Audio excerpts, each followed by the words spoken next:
Hello बच्चों, तो आज हम लोग पढ़ते हैं पाठ नंबर 2 जिसमें हम एक कहानी पढ़ेंगे। कहानी का शीर्षक है हमारा शेखबाज मक्खी। एक जंगल था।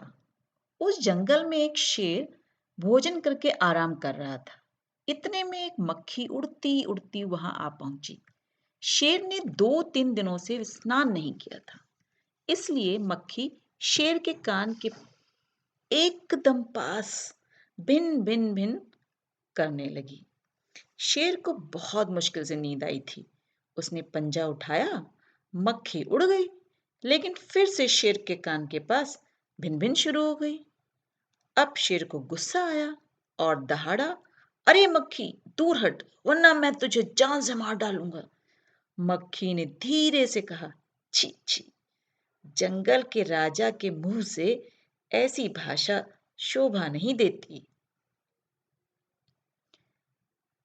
शेर का गुस्सा बढ़ गया। उसने कहा, एक तो मुझे सोने नहीं देती, ऊपर से मेरे सामने जवाब देती है। चुप हो जा, वरना अभी। मक्खी बोली, वरना क्या कर लोगे? मैं क्या तुमसे डर जाऊंगी? मैं तो तुमसे भी लड़ सकती हूँ। हिम्मत हो तो आ जाओ। मक्खी ने उसको ललकारा। शेर आग बबूला हो गया। उसने कान के पास पंजा मारा। मक्खी तो उड़ गई, पर कान जरा छिल गया। मक्खी उड़कर शेर की नाक पर जा बैठी, तो उसने शेर को फिर पंजा मारा। सॉरी, उसने मक्खी को फिर पंजा मारा। मक्खी उड़ गई। अब की बार शेर की नाक छिल गई। मक्खी कभी शेर के माथे पर बैठती, कभी गाल पर, तो कभी गर्दन पर। शेर पंजा मारता जाता और खुद को घायल करता जाता। मक्खी तो फट से उड़ जाती।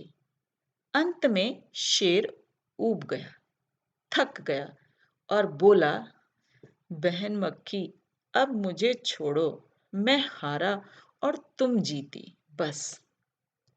मक्खी घमंड में चूर होकर उड़ती उड़ती आगे बढ़ी।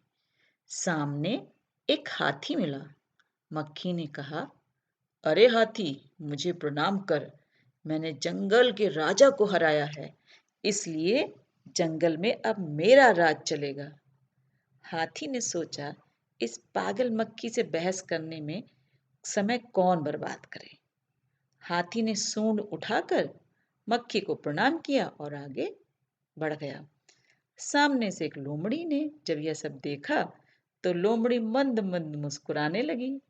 इतने में मक्खी ने लोमड़ी से कहा, अरे ओ लोमड़ी, चल मुझे प्रणाम कर। मैं जंगल के राजा शेर और विशालकाय हाथी को भी हरा दिया है। लोमड़ी ने उसे प्रणाम किया और फिर धीरे से बोली, धन्य हो मक्खी रानी, धन्य हो। धन्य है आपका जीवन और धन्य है आपके माता पिता।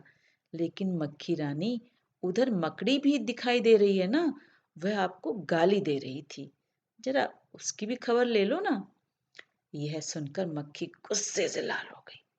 मक्खी बोली, उस मकड़ी को तो मैं चुटकी बजाते खत्म कर दूंगी।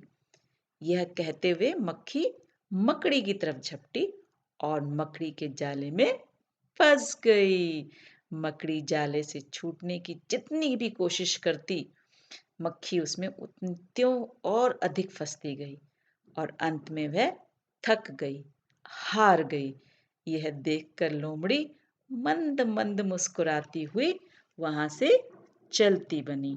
तो ये कहानी है बहुत ही बड़ी सीख देने वाली हमारी हमको, कि हमें कभी भी बिना उसके अपने ऊपर इतना अपने को वो नहीं करना चाहिए, दिखावा नहीं करना चाहिए, इतना घमंड नहीं करना चाहिए।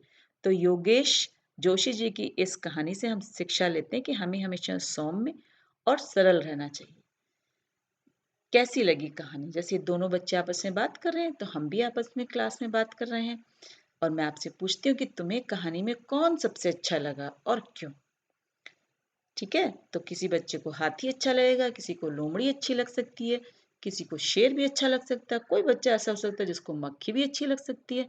तो ये अपनी अपनी पसंद है। मक्खी मकड़ी के जाल में फंस गई थी, फिर क्या हुआ होगा? कहानी आगे बढ़ाओ।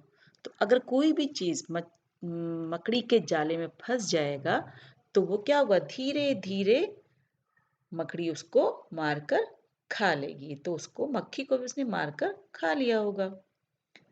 कहानी का नाम आपको देना है, तो कहानी का नाम हमने लिखा है चालाक लोमड़ी। आप और भी कई नाम इसमें सोच के लिख सकते हैं।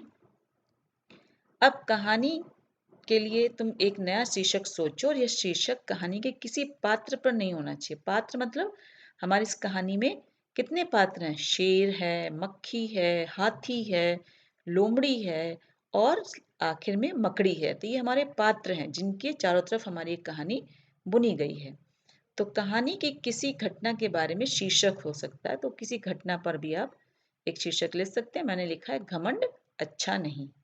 ये भी हम एक कहानी लिख सकते हैं, इसका शीर्षक लिख सकते हैं कहानी का। शेर की जगह अगर तुम होते तो क्या होता? मक्खी ने जब शेर को जगाया तो वह आग बबूला हो गया। तुम्हें जब कोई गहरी नींद से जगाता है तो तुम क्या करते हो? उठ जाते हो। अच्छा नहीं लगता लेकिन उठते तो हो ना जी। मक्खी उड़ाते उड़ाते शेर ऊब गया था।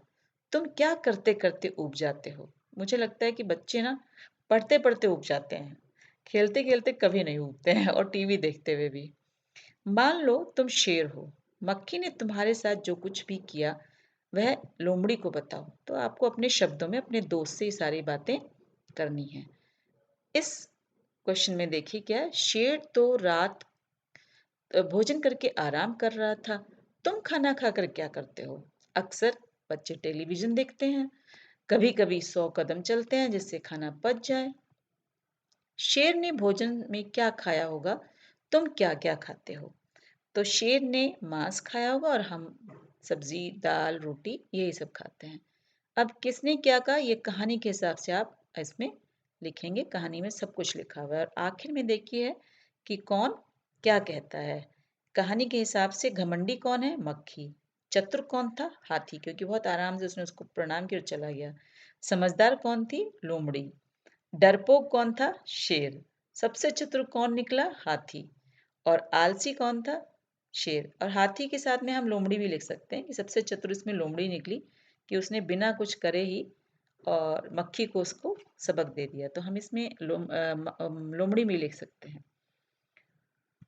अब आखिर में ये देखिए, नेक्स्ट है कि चुटकी बजाते ही, चुटकी बजाने का मतलब होता है बहुत जल्दी कर लेना। तो ये गेम हम अपनी क्लास में एक साथ बैठकर करेंगे। भाषा की बात कर लेते हैं। इन वाक्यों को अपने ढंग से लिखकर बताओ। शेर आग बबूला हो उठा। शेर को बहुत गुस्सा आया। उसकी जरा खबर लो ना, उसको ठीक करो। उस मकड़ी को तो चुटकी बजाते ही खत्म कर दूंगी, देती हूँ, मतलब उसको मार दूंगी। जंगल के राजा के मुंह से ऐसी भाषा शोभा नहीं देती। तो जंगल के राजा को ऐसा नहीं बोलना चाहिए। इनके पास तुमने अक्सर किन किन चीजों को उड़ते हुए देखा है? जैसे जलते हुए बल्ब के आसपास कीट पतंगे, खेतों में चिड़िया कोए, इकट्ठे पानी के ऊपर मेंढक और मच्छर, फूलों पर तितली मधुमक्खी, कचरे के ढेर पर मक्खी मच्छर, हलवाई की मिठाई पर मक्खी। कौन है शेखबाज? तो आपको बताना कि आपके भी आसपास कोई शेखबाज है। तो उसमें है कि मेरा दोस्त है जो अपनी कार की बहुत शेखी बजा रहा है। उसके बाद बहुत बड़ी कार है, उसके बारे में बहुत बोलता है, मेरी कार ऐसी है, मेरी कार वैसी है, तो उसको हम बोलते हैं शेखबाज है। तो इस तरह ये आपका लेसन पूरा होता है, और आपको अगर अच्छा लगा तो अपने दोस्तों के साथ शेयर और सब्सक्राइब जरूर करिएगा।